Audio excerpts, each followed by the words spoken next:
अब पाकिस्तान और चीन की होगी बोलती बंद। अमेरिका, फ्रांस और रूस भी देखेंगे भारत की ताकत। दुश्मनों को मुंह तोड़ जवाब देने के लिए तैयार है तेजस MK2। तेजस MK1 से है कई गुना शक्तिशाली। आधुनिक तकनीक से लैस ये एयरक्राफ्ट बढ़ाएगा भारतीय वायुसेना की ताकत। आखिर तेजस MK2 में क्या है खास, किन मामलों में ये दे रहा है राफेल को टक्कर? अब मिराज और MiG-29 जैसे पुराने विमानों की होगी विदाई। तेजस MK2 को बनाने में कितनी आएगी लागत? इन सभी सवालों के जवाब जानने के लिए बस बने रहें अंत तक हमारे साथ। पिछले काफी समय से LCA तेजस MK2 बनाने को लेकर खबरें आ रही हैं। ये लड़ाकू विमान इंडियन एयरफोर्स को और भी ज्यादा मजबूती प्रदान करेगा। जिस तरह पाकिस्तान और चीन भारत की ओर ताक लगाए बैठे हैं, उन्हें मुंह तोड़ जवाब देने के लिए भारत ने भी कमर कस ली है। भारत के पास यूं तो तेजस MK1 से लेकर राफेल तक कई शानदार लड़ाकू विमान है, लेकिन तेजस MK2 इन सबसे ज्यादा शानदार है। ये एक मीडियम वेट कॉम्बैट एयरक्राफ्ट है जो हवा में भारतीय सेना की ताकत को प्रदर्शित करेगा। सबसे खास बात यह है कि तेजस MK2 पूरी तरह से स्वदेशी है। इसका निर्माण हिंदुस्तान एरोनॉटिक्स लिमिटेड और DRDO द्वारा किया जा रहा है। 90% पार्ट्स भी भारत में ही तैयार किए गए हैं। क्योंकि ये स्वदेशी है, इसी कारण ये एयरक्राफ्ट बहुत कम बजट में तैयार हो जाएगा। अभी तक ये विमान बनकर तैयार भी नहीं हुआ है कि कई देशों ने भारत से इसकी डिमांड भी शुरू कर दी है। ये विमान अमेरिकी, फ्रांस और रूसी विमानों के मुकाबले काफी सस्ता है। एक और जहां राफेल के लिए भारत ने 50,000 करोड़ रुपए चुकाए थे, वो भी सिर्फ 36 राफेल के लिए। वहीं 9,000 करोड़ रुपए की लागत में 100 से भी अधिक तेजस MK2 बनकर तैयार हो जाएंगे, यानी इसकी लागत राफेल से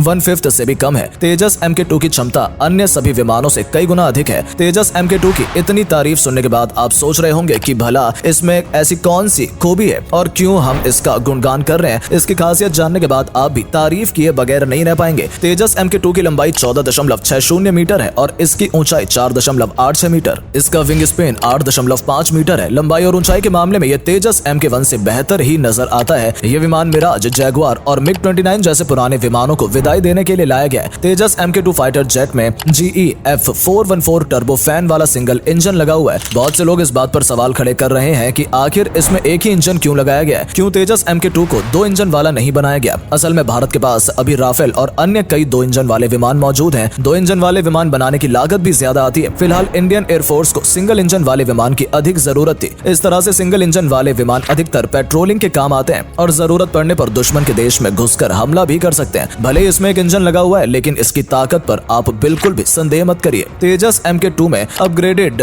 avionics, onboard oxygen generators, missile approach warning, upgraded warfare EW suit जैसे फीचर्स मौजूद हैं। इसके अंदर आधुनिक मिसाइल्स लगाई जा सकती हैं। सेंसर्स और रडार्स भी काफी पावरफुल है। आज कई मुस्लिम और साउथ अमेरिकन कंट्रीज भारत से इसे खरीदने की डिमांड कर रही है। तेजस MK2 की पूरी झलक इस साल के अंत तक दिखाई जा सकती है। हालांकि ये देखने में काफी हद तक तेजस MK1 जैसा ही नजर आता है। दिसंबर 2024 तक ये लड़ाकू विमान आसमान में अपनी उड़ान भर लेगा। 2027 तक इसका बड़े पैमाने पर उत्पादन शुरू हो सकता है। तेजस MK2 असल में 4.5 जनरेशन का विमान है। इसकी मैक्सिमम स्पीड 2469 किलोमीटर प्रति घंटा है। हालांकि राफेल के मुकाबले ये थोड़ी कम है। राफेल 3500 किलोमीटर प्रति घंटे की रफ्तार से उड़ान भर सकता है। क्योंकि उसमें 2 इंजन लगे हुए हैं, राफेल को टक्कर देने के लिए भी भारत 2 इंजन वाले लड़ाकू विमानों के प्रोडक्शन की तैयारी कर रहा है। तेजस MK2 की फ्लाइंग रेंज 2500 से 3000 किलोमीटर के बीच है। साथ ही इसमें हवा में रिफिल करने के लिए सुविधा भी है। जंग के दिनों में ये काफी फीचर्स काम आते हैं। वहीं डॉग फाइट में इसका इंजन 700 से 1000 किलोमीटर की रेंज रखता है। यदि 2 लड़ाकू विमान आमने सामने आ जाएं तो ये दुश्मन के विमान को चारों खाने चित कर देगा। इसके इंजन की पावर 98 किलो न्यूटन है, जो तेजस MK1 से कहीं अधिक है। ये लड़ाकू विमान 17,500 किलो तक का वजन अपने साथ कैरी कर सकता है, यानी इतनी मात्रा में वेपन्स या अन्य सामग्री ये विमान ले जा सकता है। तेजस MK2 में 11 हाई पॉइंट्स बने हुए हैं, जिनमें मिसाइल लगाई जा सकती है। इस विमान में रशियन, फ्रांस या फिर इंडियन मिसाइल्स आसानी से लगाई जा सकती हैं, जो हवा में ही दुश्मन के इलाके में सटीक वार करने की क्षमता रखता है। तेजस MK2 की सीलिंग हाइट 52,000 फीट है, यानी कि मैक्सिमम 52,000 फीट की ऊंचाई तक पहुंच सकता है। हालांकि जंग के दौरान ज्यादातर लड़ाई सरफेस के पास ही होती है, लेकिन दुश्मन के रडार से बचने के लिए विमान आकाश में ज्यादा ऊंचाई तक पहुंच जाते हैं। एक लड़ाकू विमान जितनी ऊंचाई पर उड़ेगा, उतना ही कम रडार की रेंज में आएगा। अभी तक भारत के पास जितने भी एयरक्राफ्ट हैं, उन सभी में विदेशी रडार का इस्तेमाल किया गया है। तेजस MK2 में पहली बार स्वदेशी रडार यूज किया जा रहा है। ये एक क्रॉस सेक्शन रडार होगा, जिसका नाम उत्तम एशा रडार होगा। AESA का मतलब होता है एक्टिव इलेक्ट्रिकली सर्विस रडार। ये मेड इन इंडिया रडार है, जो 100 से 150 किलोमीटर दूर तक मौजूद रॉकेट्स और मिसाइल्स को भी कैच कर लेगा। यदि कोई दुश्मन भारत की ओर या स्पेसक्राफ्ट की ओर मिसाइल लॉन्च करता है, तो तेजस MK2 को 150 किलोमीटर दूर से ही इसकी जानकारी मिल जाएगी। ऐसे में इसको खुद को बचाने या दुश्मन की मिसाइल पर वार करने का समय होगा। तेजस MK2 को लेकर एक ऐसी जानकारी सामने आई थी कि इसके ऊपर एक खास तरह के पेंट का इस्तेमाल किया जाएगा। ये पेंट रडार ऑब्जर्विंग होगा, यानी रडार की रेंज में ये आसानी से डिटेक्ट नहीं हो पाएगा। तेजस MK2 को हवाई राक्षस या हवाई दैत्य कहा जा रहा है। इस जिसमें नाम मात्र से ही दुश्मनी देशों के अंदर खलबली पैदा हो गई है और अभी से पाकिस्तान और चीन के रोंगटे खड़े होने शुरू हो गए हैं। यकीनन जब तेजस MK2 हवा में उड़ान भरेगा तो अच्छे अच्छे देश भी इससे खौफ खाएंगे। ये विमान राफेल से बेहतर तो नहीं है, लेकिन किसी मामले में उससे कम भी नहीं है और इतनी कम कीमत पर यह तैयार होगा जिसके बारे में दुनिया ने कभी सोचा भी नहीं होगा। जानकारी के मुताबिक एक तेजस MK2 को बनाने में करीब $60 मिलियन का खर्चा आ रहा है। ये एक बहुत ही किफायती एयरक्राफ्ट होगा। आने वाले कुछ सालों में जब इसका प्रोडक्शन बड़े स्केल पर शुरू हो जाएगा तो भारत अन्य देशों को भी तेजस MK2 बेच सकता है। ऐसे में भारत की अर्थव्यवस्था को भी मजबूती मिलेगी। अभी तक भारत अमेरिका, इजराइल और रूस जैसे देशों से विमान, मिसाइल्स और हथियार खरीदा करता था, लेकिन आज पूरी दुनिया की नजरें भारत पर हैं। भारत जल्द ही वेपन प्रोडक्शन और वेपन सप्लाई के मामले में भी दुनिया के टॉप देशों में अपनी जगह बना लेगा। भारत के लिए ये आसान इसलिए भी होगा क्योंकि यहाँ पर बनने वाले एयरक्राफ्ट और मिसाइल के दाम पश्चिमी देशों के मुकाबले काफी सस्ते होते हैं और दमदार भी। इंडियन एयरफोर्स के पास जो पुरानी जनरेशन के एयरक्राफ्ट हैं उन्हें जल्द ही रिटायर कर दिया जाएगा। कुछ तो ऐसे भी विमान हैं जिन्हें अब तक रिटायर हो जाना चाहिए था, लेकिन एयर पेट्रोलिंग में उनका अब भी इस्तेमाल किया जा रहा है। तेजस MK2 के बाद भारत में 5th जनरेशन के लड़ाकू विमान पर भी काम शुरू हो जाएगा। तो दोस्तों, ये थी तेजस MK2 के बारे में पूरी जानकारी। उम्मीद करते हैं कि आपको हमारी आज की वीडियो पसंद आई होगी। अगर आप एक सच्चे भारतीय हैं तो यकीनन ये वीडियो देख आपका सीना गर्व से चौड़ा हो गया होगा। भारतीय सेना के जवानों, इंजीनियर्स और साइंटिस्ट की जितनी तारीफ की जाए कम है। अगर आपको ये वीडियो अच्छा लगा हो तो इसे लाइक करें और अधिक से अधिक लोगों के साथ ये वीडियो शेयर करें। आज के लिए इतना ही। आपसे फिर मिलेंगे एक नई वीडियो और ढेर सारी जानकारी के साथ।